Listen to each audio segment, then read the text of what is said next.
Curve Servers, episode 10. Last time we left, I just bought a 1973 Monte Carlo. You couldn't tell me nothing. The only problem is I ain't never drove before. So I was trying to figure out, well, who do I tell? I got the keys to this car. Don't nobody know but me and my boy Murdoch. It was kind of late when this happened. It was late. It was like getting dark. I wasn't going to drive it that night. He parked it like maybe a half a block up for when the transaction took place. We walked down there and saw the car, obviously. I never moved the car that night, but I had to tell somebody because I needed a little help in this situation. I didn't know how to drive. I thought, I got to tell my homeboy Skeeter because, matter of fact, I thought we was in the ninth grade when this happened, but this might have been the summer. This might have been the summer going to the 10th. So, yeah, it might have been the summer going to the 10th at this point. Because, only reason I'm thinking is because Skeeter was outside when I went down the street to go, go look for him. If it was during the semester, yeah. Skeeter was outside. And I went to go find Skeeter and let him know I got this car. He was like, because I know his uncles, used to teaching him how to drive sometime. As he said, his uncles teaching him how to drive. So I assumed he knew how to drive. I said, hey, I got this car. You know how to drive? We can hit some corners tonight. He's like, man, I do, but, it's kind of late. Like, I can stand out here on the block, but I can't be rolling off. Like, I don't want to have my mama, looking for me or nothing. So, but tomorrow, you know what I'm saying? Let's get in the streets. I'm like, all right, tomorrow. So we walk down by the car, me, Murdoch, Skeeter. At this point, now it's time for Murdoch to go in the house because his mama tripping. So he got to go in the house. And matter of fact, it's time for Skeeter to go in the house because his mama's starting to trip. So both of them go in the house, right? I hadn't even told Ken Dog yet. Jonas don't even know. I'm about to be out here with the older kids. Now, I'm about to tell Lil Wino. And I want to tell Danny Boy. But, they kind of solidified in another crew. Although that is my crew. But they kind of hanging with another crew kind of tough on the block. And I didn't want them to, tell the other crew and have everybody in my business that I got a whip. So for the rest of the night, I decided not to tell nobody. I just played it off like I didn't have a car, left the car parked down at the end of the block. The next day, I got to get some music. Everybody knows if you just come up on a car, you got to come up with some music. So I go look in the car doesn't have a radio. We are hovering down by the donut shop. I'm telling them about the car, it ain't got no radio. So Ken Dog like, why don't you just tell a crackhead? I don't know why I didn't think, because really buying this car was the first item I've ever bought from a crackhead. So now I'm telling different crackheads, hey, you got a radio for sale? Some, nah, I don't do that. I don't got that. But then finally I come across this one. It's like, yeah, I get that. I get radio, speakers, all that. I'm like, hook me up. I just want a radio.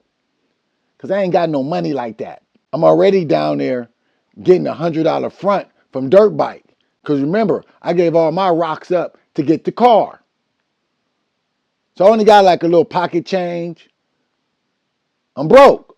But I go down to Dirt Bike, I get $100 front. But I got to give him 60. But I got a car, so that don't matter. So now I'm down there hovering with the homies down by the donut shop. We trying to figure out what our next move is. Like, does any of us have the balls to start this car up and take off? The crackhead that got the hookup with the radios, he walked back up on the block. At this point, I'm down there by the middle store. He's like, hey, what's up, homie? You say you wanted a radio. I got this radio. Slide me, yada, yada, yada. So remember, I still got to pay Dirt Bike, 60. So I got to be careful on the money I'm spending. So, I slide him, yada, yada, yada. Now I got a radio, but I don't know how to hook the radio up. And comes the homie Slick. Slick is watching this whole thing. Slick's like, hey, what's up? Come here, little nigga. Because Slick's like 5 years older than me. But this my homie. This my nigga. Slick mama Slick mama house is the mama house where a lot of the parents go play spades at, right? So Slick mama is like auntie to a lot of people because a lot of our parents go over his mama house to play spades. See what I'm saying? So Slick is real cool. This is the homie. So Slick like, hey, what's up, little nigga? What you got a car radio for? You trying to sell it? Now I tell Slick, because like I say, Slick is the homie. I feel real comfortable with Slick. Slick from Bishop. I'm like, hey, Slick, check this out. I got this car I bought and I got this radio, but I don't know how to hook it up. Because one thing about Slick is a grimy nigga. Although he my nigga, he ain't grimy with me, but he is a grimy nigga. You got to watch Slick. You know, he one of them Watts niggas, so you got to watch him. But Slick know how to fuck with radios and speakers and fix cars, little shit, you know, change oil, you know. He's kind of like resourceful like that. So I'm telling Slick, man, I know you know how to hook this radio up. He's like, man, show me the car. You know, let me see what you're talking about. So Slick is impressed. He's like, ooh, you came up on one. Okay. Nice. Good job. Slick tell me, you know, for a small fee, you know, I get this radio working for you. I'm telling them how I'm broke. I just got fronted by Dirt Bike. Now, Slick not part of Dirt Bike crew either. I mean, we all friends. He's homeboys with Dirt Bike, but he not selling drugs for Dirt Bike. Slick is the type of nigga that's hitting niggas around the neighborhood for their drugs. Yeah, that's the type of nigga Slick is. Slick is the type of nigga that's like in the cut somewhere. If he catch any nigga stashing their drugs somewhere, because see, a lot of people will stash their drugs in the bushes, in the trees, you know, under a brick over there, different spots. Because you don't want to get caught with your drugs on you because the sheriffs are starting to recognize that there's rocks in this community. So the sheriffs are starting to pull up in this community and randomly search people. You know, it's getting dangerous. You know what I mean? So getting caught with like a sack of rocks can land you in jail, right? So a lot of people is not keeping their rocks on them. They stashing them in different spots. And Slick, yeah, he sold crack too, you know, but Slick wasn't the type to work for nobody. He might buy double up, or he was the type that'll peep out when somebody was putting their sack at. He hit you for your sack, then pop up on the block with a sack. You know what I'm talking about? That's how Slick was moving. So everybody knew, like, watch you when you hide in your sack. Like, make sure Slick ain't around, because he's slick. That's why his name is Slick, right? Because he's slick. Now, but when it comes to this type of business, Slick is a straight nigga. You know, when it comes to like fixing your cars, he give you good prices. You just gotta watch him because he ain't really into working for Dirt Bike. He's like, that's the homie, but like Dirt Bike from the other side of Watts. And you know, Slick and Ben, both of them are from Bishop. So they don't want their Bishop friends to think that they too cool with these hustlers and these Crips and these other dudes through the neighborhood. Although they're like family. Like, because there's different dudes throughout the crew that's from different neighborhoods. But they're hanging on the block now. They live on the block.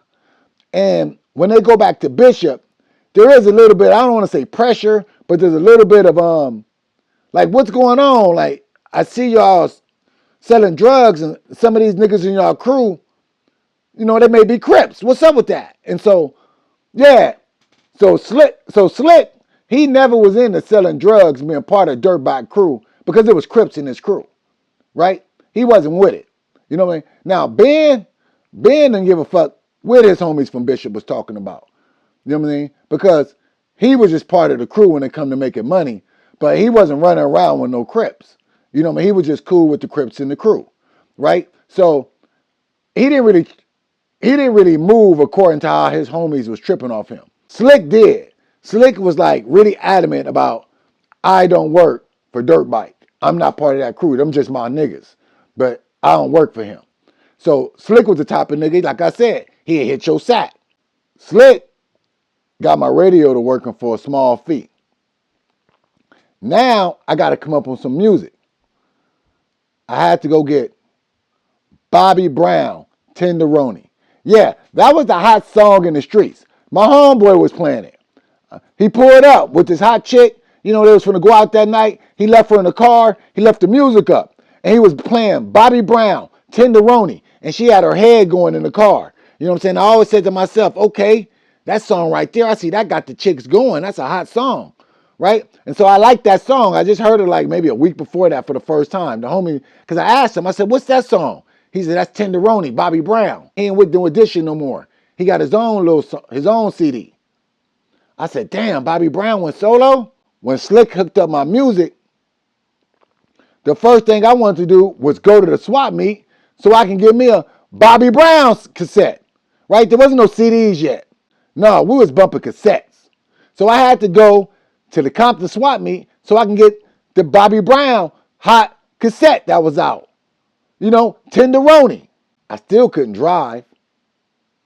And Slick, he wasn't the type that you can be like, hey, let's roll to the swap meet so I can get some music. You're not going to just catch him slipping, running around with a young nigga and he a motherfucking rare rag running around in Compton. He like, nigga, you know, I ain't going up to the Compton swap meet with you by myself. Like, you better get with some of them young niggas that ain't about that life, nigga. You niggas go get some music. I'm looking like, damn, because Slick got a license and everything. I'm like, I got to find somebody to drive. I see the homie Skeeter. I'm like, hey, Skeeter. He's like, what's up? I'm like, nigga, come on, man. Slick put the music in. Let's go to the Compton swap meet. He's like, let's do it. And we jump in the car like we gang deep. We roll to the Compton swap meet. Boom. We take off. Now, we don't want to drive too far because, let me be honest with you. Skeeter, he wasn't ready. He barely knew how to drive. Although he got us there, but like it was like, let's get straight back to the block type situation. Because he wasn't driving with very much confidence. You know, he was hitting the brakes kind of heavy, hitting the gas kind of heavy. Yeah. So it was like, man, let's just get back to the block. So we got back to the block. We standing outside. I got the Bobby Brown tape. I'm feeling like a G, but I got to make some money. So let's park the car. Got the car parked. I'm going back to the middle school. I'm hanging with some of the homies. You know, at some point that night, my crew got to go in the house. Now, I'm hanging with the older dudes. Slick and told some of the homies, hey, this nigga got a whip. So now when I go down to some of the older homies, and a couple of the homies saw us pulling back in the neighborhood. We tried to park like 2 blocks up the street, but you know how it is. The homegirl, Gail, she saw us getting out the car. She didn't say nothing, but she just kind of noticed it and went on down to the neighborhood. So it was kind of out. Like there was some young niggas with a whip in the neighborhood. So now when I walked up, everybody was like, hey, what's up, nigga? You got a car? How much you pay for it? You know, they wanted to be all in my business. I'm trying to push everybody back off me. I'm like, yeah, don't trip. You know, I just got it for a little something. I'm shooting that game, trying to keep people out of my business. But the homies respecting it. They're like, okay, I see you making moves. Because let me let you know, we like a family. Niggas might be like, they're not haters. Niggas is like congratulators. But you know, it's just gonna motivate each other to want to make a move. I got other homies saying like, yeah, I'm gonna bust a car too. Like this is a conversation. Right? Because I done started the conversation. Only person that had a car in the crew, Freak Daddy Kev, Dirt Bike, Slick, Boo. Now, Boo, let me introduce Boo, right? Boo was Lil Wino uncle. So, you know, Boo's like family to me. He like my uncle too. Like Boo went to the pen when we was like in the 4th grade or something, right? Boo used to he used to play quarterback a lot, you know, come in and out the neighborhood. Boo was a hustler, right? Everybody know Boo was about that bread. And he was the type of nigga that jump out in the yard and be like, hey, let me play quarterback. I'm playing quarterback. Let's go. And throw it, like, run a bomb. I'm going to throw you the bomb. You know, he was that nigga that jump out the car, want to play quarterback, throw the bomb to all the little niggas. And Boo went to jail in like the 4th grade, 5th grade. He went to jail for a few years. But now he out, right? Like 4 or 5 years later, he out. Now, Boo was like, one of the heads of the crew, right? Like when he got out, because Boo older than Dirt Bike, right? So there's a certain respect that Dirt Bike had for Boo because Boo is an older homie in the neighborhood, right? In the community. Boo got his own connects. Boo coming with that Colombian brown, right? So when I walk back up, niggas talking to me about the car. Boo like, hey, what's up, nephew? Like, you know what I'm saying? I see you done bust the whip. But Boo was, although he's like family, Boo is serious when it comes to his business. Boo the type that if you ain't getting a quarter piece at minimum, don't even holler at him. right? Because Boo sell dope, but Boo is more like the chef, right? He the chef in the hood, right? Oh, okay. Let me break down what a chef is for y'all don't know what a chef is. A chef is a nigga that take the cocaine and he cook it into the crack. Yeah, that's a specialized skill, right? All the crack dealers, they don't know how to make crack. They just sell crack, right? And a lot of people that sell coke, they just sell coke. They don't know how to make coke in the crack. That's the chef's job. And that's what Boo was. Boo was a chef. He was a cook. So what he did though, if you couldn't afford to pay him cash, if he took your one key and made it a key and a half or two, depends on how you want to work it. Yeah, he knew how to stretch it. He knew how to take something and double it. That's why he was a chef, right? Now, if you didn't have the cash to pay for it, he would take a piece of the product. So sometime Boo would have weight because Boo get weight sometime after he cooked. You know what I'm saying? He'll get a little portion. Or sometime when he get done cooking, all the crumbs that's left over, you know what I'm saying? He'll get a couple of zips out of that, bring it to the neighborhood and sell it to somebody for cheap. But usually he'll do it to the older homies. Boo would just pop up with like a, half ounce of like a bunch of like leftover from his cooking and he'll just sell it to, or sometimes just give Lil Wino some for free. He just give him like $60 worth to be like, here. You know what I'm saying? That's just from Unc. I done seen him do it multiple times myself. And I'd be like, hey, what's up, Uncle? Throw me some. And he'd be like, look, you nephew, homie, but that's blood. You know what I'm saying? And which is true. That's his blood nephew. So what he would do though, he'd be like, listen, you know what I'm saying? When I get through doing my cooking thing, I'm gonna come at you. How your little 100 ready? I'm gonna throw you a QP for 100. I had to be like, all right, for sure. So when I seen him that day, when they talking about the cars, he's like, yeah, I'm proud of you. I see you flipping, you got your little car. I'm like, yeah, but I'm working this little sack for dirt bike. It's hard to come back up. He's like, man, check this out. Pay Dirtbag his money. After you pay Dirtbag his money, I want you to come get at me. I work hard. I pay Dirtbag his money. I go get at Boo. I seen Boo. We went over Lil Wino auntie house. And so I said, hey, Boo, what's up? Hey, I'm trying to fuck with you. Hey, throw me something so I can try to come up. I'm trying to make some bread. He's like, man, I got you, bro. So that was the first person that ever hooked me up for free. It was Boo. He threw me a 40 sack for free. He said, look, man, I can't be doing too much, but here. I'm like, for sure. So I take that 40, sell it, take what little change I had, go buy me a 50 double up. You know what I'm saying? Now I got me like 100 and, like 100 and something dollars worth. Boom. I worked the next day or so. You know what I'm saying? I dumped $100 worth. You know what I'm saying? Now I got like $100 worth cash because I still had to, had to eat. I got this car. We're going to talk about gas, stuff like that in a minute. Because, I didn't know nothing about that. I still got to put the car in my name. I ain't did that yet. I don't know nothing about that. All I got is a pink slip. I still got it in the crackhead name. It's my car. I got the keys. I'm really not driving it. But we'll get into the car a little bit later. I got $100 cash. I get at Boo. I said, Boo, I got 100. You said you're going to throw me a quarter piece. Because remember, quarter pieces are 125. I said, you said you're going to throw me a quarter piece. Because with a quarter piece, you can cut up probably $250 to almost $300 worth of dope. Depends on the sizes of your rocks, right? So to get one for 100 is a real come up, especially for somebody like me. I'm like, man, let me get that quarter piece for 100. He said, hey, check this out. I'm gonna do some cooking in a couple of days, and I'll be able to do something for you. Boy, I tell you what, give me that 100 right now, because you're not gonna have that 100. And if you're not ready, I'm gonna sell that shit to Ben or one of them. Because one thing, Boo was real tight with Slick and with Ben, right? Because Boo best friend was Big Yak. This how I became cool with Big Yak. Boo best friend was Big Yak, and Yak was an OG from Bishop, right? Now I love Yak. See, Yak was my nigga. I fuck with Yak. Rest in peace, Yak. That's my nigga. Like, see, at this time, I'm just starting to meet Yak, right? But this is Boo homeboy. He comes in the neighborhood, but he always come with Boo. You know what I'm saying? Ever since Boo got out of jail, he always just come around with Yak. Now, at this time, I don't know, Yak and Boo is childhood friends. You know, because when we was young, I don't remember Yak being with Boo, but maybe he did used to be with Boo, and I just don't remember. At this time, he telling me, you know, him and he got his homeboy Yak with him when I'm trying to press him about the $100 quarter piece. He's like, I'm gonna do this cook coming up, and I'm gonna take care of you. Give me the $100 now, so you don't fuck it off. So I shoot him the 100 I got. I said, man, I said, man, I ain't got no money though. I'm gonna be broke until you hook me up. He's like, go get you another front from Dirt Bike until I do this thing, and it's like in 3-4 days. Yak got some people coming from, I think they was coming from like Louisiana or some shit. You know what I'm saying? We're gonna hook it up.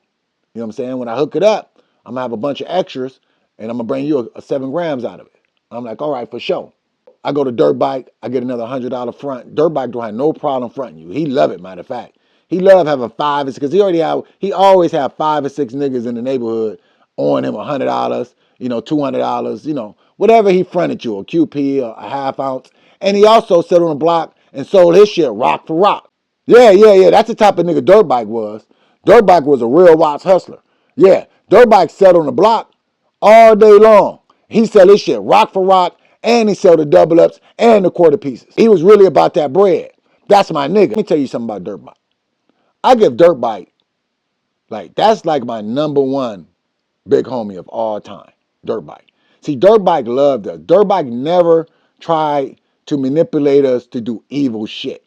He didn't believe in all that shit. Dirt Bike was about, man, you got to be about your bread, homie. You got to be a good businessman, right? So we're going to get into Dirt Bike later on, many episodes coming. Because Dirt Bike, to me, is one of the most prominent hustler. He was the most dominant hustler in our community, but not when it comes to money. There was plenty of people that came through the neighborhood with way more money than him. It's just that he had a pulse of the community. Yeah. See, everybody don't have a pulse of the community. What does that mean? That means people love you in the community. Nobody's calling snitching on him. Nobody's trying to get him arrested. Nobody's trying to rob him. Nobody's trying to set him up, right? Everybody's very protective of Dirt Bike. You know why? Because Dirt Bike puts a lot of love out there. Like all the parents kind of trust their children around Dirt Bike. Although he's the crack dealer in the neighborhood, I know this sounds weird. He's the crack dealer in the neighborhood. But there's lots of kids, and I don't say kids, I mean like teenagers, that hang around Dirt Bike that don't sell crack because, we just play basketball, we're playing football, we're just hanging in the neighborhood. Because Dirt Bike was the type of drug dealer that played football with us. He played basketball with us. He was an athlete too, kind of. So he liked playing sports in the neighborhood. We'd just be like, oh, time out. Take care of the crack sale to get back to the basketball game. We in the back of the apartments playing basketball. So, Dirt Bike was the type of nigga like he bought the basketball rims, hung it up in the back of the apartments, so it wouldn't look like we were sitting back there selling drugs all goddamn day. Police pulling there, they'd be like, what y'all doing? We playing basketball. And we were. We'd be playing basketball from maybe 10 o'clock in the morning to 4 or 5 o'clock in the evening. All day long. Sweaty than a motherfucker. 10 niggas out there playing half-court basketball with a little rim that's probably 8 feet tall, on top of the laundromat. Yeah, we had a little laundromat in the back of the apartments. We'll put this little rim up there with a backboard and everything. When we originally started, before Dirt Bike bought a real basketball rim, yeah, I'm going to take y'all way back. The original rim was, it was a bike rim. Yeah, the homie Slick, like I told y'all, Slick know how to work on cars, bikes, all that shit. So Slick took one of his bikes that he wasn't using, and he took the rim of the bike and hollowed it out, right? And he nailed it up on top of the laundromat and with a board, and that was our first basketball court. Now Dirt Bike, he making money in the neighborhood. Dirt Bike was like, man, take that shit down, because we was always dunking on that shit, fucking it up, bending it, breaking it. He was like, take that shit down.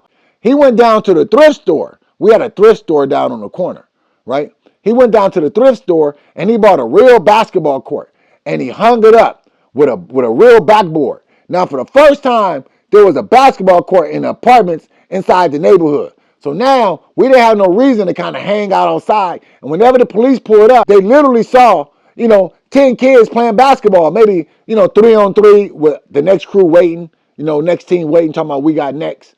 Shirts off, basketball shorts, you know what I'm saying? Yeah, tennis shoes, that's it. So the police kind of They knew something was going on in the neighborhood, but they didn't know how prevalent this set of apartments was because we was always playing basketball in the back. So it looked like it was a bunch of teenagers just playing basketball. But half those teenagers, well, not half, I want to say like a quarter of them, was curve servers. Boo, he's like, yeah, check this out. I got your 7 grams for you. Him and the homie Yak. Boo used to get that, what we call that Colombian brown. Boo know how to cook that shit to make it super potent, or he knew how to stretch that shit to make it good, but you're still getting a lot. You're doubling your money, right? He knew how to play with it a little bit. So he knew in the neighborhood, we kind of needed that fire because we was competing. He know when he's selling to out-of-towners or people that's more like from the projects, they don't give a fuck. They trying to get that double up. You know what I'm saying? Sometimes they just want that blow. Yeah, they want to take, 2 ounces and turn it into 5.5. Yeah, they don't give a fuck what that shit smoke like. Turn it into 6, boo. Turn it into 6, baby. That's what they would tell them. Turn it into 6. Take this 2 ounces and turn it into 6. We'd be like, damn, your shit gonna smoke like baking soda. They'd be like, we don't give a fuck. But in the neighborhood, no, we need that fire. So Boo, he had 7 grams. And I'm like, man, is this that fluff? He's like, no, this where I got the term from. He said, no, that's a Colombian brown. That's the first time I ever heard of that. I was like, Colombian brown. I looked at it. It was dark skin, right? It's the first time I see some dark skin dope that was that fire. As soon as I hit it with the razor blade, it said pop. I said, ooh, this that cavi. I had crackheads in the neighborhood coming back to me, telling me, hey, let me get some of that. So now I wasn't in a rush to get nothing from Dirt Bike, right? Because Dirt Bike had fire because he fucking with the Jamaicans. So he got that fire too. It's like Burger King and Jack in the Box and McDonald's. It's kind of like your flavor. It depends on what you like, right? But there's a certain section that want this Colombian brown that Boo got, that Dirt Bike don't got. So now, through me fucking with Boo for like a month, every time he cook, I'm giving him some money in advance. Like, give me something. Because when he run out, I'm going to get some from Dirt Bike. Because it was more convenient to fuck with Dirt Bike. I know what y'all asking. Why you didn't take your money and go fuck with somebody else? Dirt Bike was the homie. So there was like a saying, and they keep the money in the neighborhood. Keep the money in the community. That was a lot of pressure on all of us to keep the money in the community. So I kind of like fucking with Dirt Bike because Dirt Bike ain't no pressure. He's going to be like, just get it to me in a few days when you got it. You know what I'm saying? And he's the homie. So you kind of like you like fucking with the homie.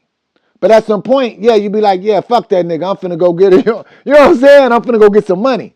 So Boo, although Boo is homies with Dirt Bike, Boo is also like, like family with us. So Boo was telling us like, man, check this out. You might as well get it from Yak. Because Yak get it. Yak can give you that Colombian brown at a better price. So I holla at Yak. I'm like, hey, Yak. But Yak, now let me tell you something about Yak. Yak is a serious dude, right? He a real OG from Bishop. This my nigga. Yak, rest in peace. Matter of fact, Yak was the first nigga to start sending us what we used to call out of town. Although it wasn't out of town, we would call it out of town. See, we started going to Little Rock, California, Palmdale. But at this point, we wasn't in Palmdale or Lancaster. We was going to Little Rock, California. Because the homie J-Love, he was getting into it with these guys out the neighborhood from around the corner. And gunplay was starting to get involved. So his mama, treated him like the Fresh Prince of Bel-Air. Yeah, she was like, I'm sitting in the living with your auntie and uncle in Little Rock. Yeah, so he had to go move with his auntie in Little Rock. His auntie had just moved out of L.A. And because a lot of people was moving into like Palmdale and Little Rock if you wanted to buy a home because it was cheap. So this is probably, I want to say like 89. Now, Yak is a serious dude. He's like, check this out. I don't do the fronting. Just shoot me 120. I'm going to give you a quarter piece of this Columbia Brown. Right? Because if you get a quarter piece from Dirt Bike, he going to charge you 150. For sure. For sure. He going to want 150. So I get the quarter piece from Yak. Now, Yak is also a chef. Not only Boo and Yak is a chef, but Boo don't sell dope really. Only when he cook and he got some leftovers, he'll sell it to the homies for cheap. But Yak sell dope. So, but he's selling mostly to his homies in Bishop. and many other people, because he's kind of well known. Like, he's one of them niggas that get along with Crips, Bloods. He don't give a fuck about any of that. If you about the money, Yak fuck with you. If you with that bullshit, Yak don't fuck with you. If he think you a bitch ass nigga, Yak don't fuck with you. It's that kind of simple, right? And anybody from Bishop, they know Yak. Yak, he liked me. He liked the way I'm working. I always got my 120. You know what I'm saying? I don't never come short. And he just liked my character. So now Yak is telling me, just come over here and get it for me. You know what I'm saying? Now I'm pulling into the Bishops, right? Now Yak always got a gang of little niggas on his street. He always got a gang of little niggas in and out of his house. But if Yak say you good, you good. I remember the first time I pull over there to get something from him in the Bishops. It's like 6 or 7 little niggas outside. They looking at me when I hop out like, Yak standing in the yard. He's like, he good. Automatic. Them niggas like, all right, what's up, my nigga? I'm like, hey, what's going on? How you doing? They're like, cool, cool, cool. You know, they bloods. They probably said boo, boo, boo. You know how it go. So I go in. I'm looking like, woo, damn. Yak a real nigga. All he said is he good. Everybody respected it. So now I was real comfortable. He was like, yeah, I'm not going to be going over there. I really just go over there with Boo. You know, I don't really know all your homies like that. Dirt Bike and Yak did know each other from Watts, right? So he was comfortable going over there fucking with Dirt Bike, right? And he was comfortable fucking with Slick and Ben because they was from Bishop. But he wasn't going over there to fuck with Slick and Ben. When he saw them, he was like, oh, them the homies. So he was cool with them. You know, he wasn't into all that politicking about Ben hanging with the crew because you know what? Yak was over here getting some money too. Not yet. He really fucking with Boo, and he just hanging with the homies, watching the game, watching us. Like, he really gets, I'm the only nigga from the crew he giving dope to at this time. Eventually, he gonna start giving dope to Skeeter and many other niggas. I'm one of the only homies from the block that's pulling into the Bishops to get some crack from Yak. Because sometimes Boo would be there, and the Bishops would be like, okay, he must be cool because he cool with Boo. Because Boo wasn't from Bishop, but he knew them all. It was like he was an honorary bishop. You know what I'm saying? He knew a lot of them, but he wasn't from Bishop. Let's make this clear. But he knew a lot of them. And his best friend was Yak. Maybe that had something to do with it.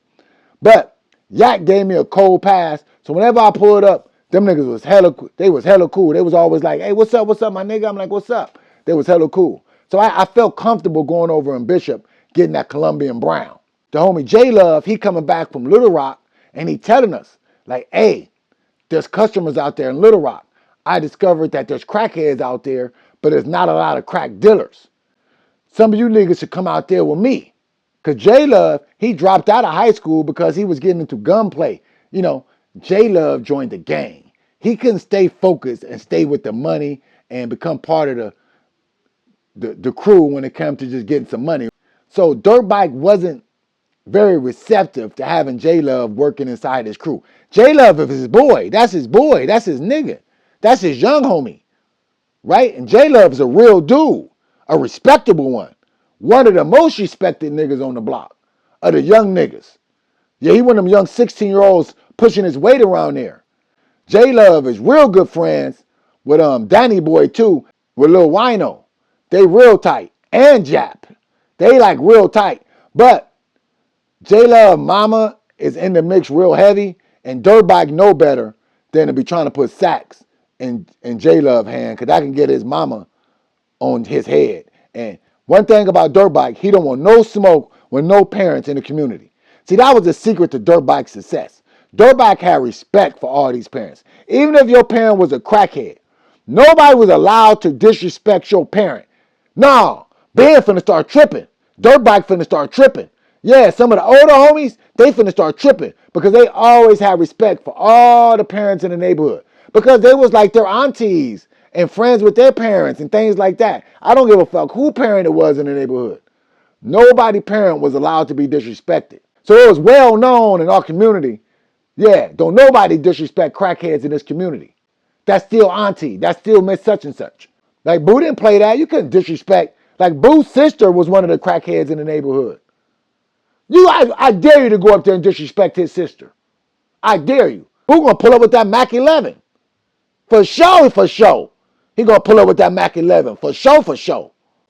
It was a lot of respect in the neighborhood when it came to how we deal with crackheads, how we talk to people. Right? We didn't, just because you was a crackhead, you didn't lose no respect. I mean, there was a certain respect that was lost, like your kids can get bagged on. But far as in your face, no, we wasn't that kind of community. We treated everybody with respect. So J Love had to move to Little Rock when he was getting in trouble for joining gangs because he was kind of like, it is what it is. When he came back, he was coming back on weekends, like after about a month or two when things calmed down. He started coming back on weekends, right? I was in the 10th grade. How do I know? Because I dropped out of the 10th grade because of J Love. J Love come to me, hey, you should think about coming to Little Rock with me. I'm like, why? He's like, man, there's all kind of crackheads out there. It's an untapped source. Like we can be some of the first people out there to start coming up. I'm like, man, where the fuck is Little Rock? He's like, man, it's this little town outside of Palmdale. Like my auntie live out there. He said, you got a car. They ain't got no car. You can do it. I said, but I got class in the morning. He's like, fuck school, homie. Let's go get some money. I'm like, you right. Fuck school. So I decide I'm not going to school in the morning. I'm getting with the homeboy J Love. And we finna roll to Little Rock and we about to become ballers. Yeah, that's what's on my mind. J Love done pumped me up. He said there's an untapped resource out there. There's crackheads. And there's not a lot of crack dealers. And them niggas out there, they soft. At this time, they was called desert rats. He was like, yeah, them niggas is desert rats. They soft. Don't worry about it. We didn't know that we'd become hella cool with them desert rats and then become our folks at some point. That's way later on in the future. But at this point, I'm like, man, fuck school. I'm not going to school in the morning. I just got to get some gas. I got to take my little cash, try to get, a little, because I spent some money. I lost some money in the dice game. I spent some money. I was a little low when J Love was coming at me with this conversation. He was like, look, we can piece up and get a quarter piece. But we didn't even have enough for a quarter piece. We only had like $80 between us. No, like $100 between us. And I ain't talking about the gas we got to put in. We're going to need food to eat. So we went to Dirt Bike and was like, hey, Dirt Bike. Hey, let me get I got 60. Let me get 100. Because I needed 20 for gas. Because we needed 20 for gas. So we get the $100 play from Dirt Bike. Spend our cash. J Love can drive. I can't drive that far. I barely can drive, to school. I can hit a few corners. I'm driving now. Don't get me wrong, I'm driving. But I ain't driving out of town yet. To me, this is out of town. To us, this is out of town. I'm in the 10th grade. He's like in the 11th. Probably supposed to be in the 12th because I think he got pushed back a year because he's a couple of years older than me.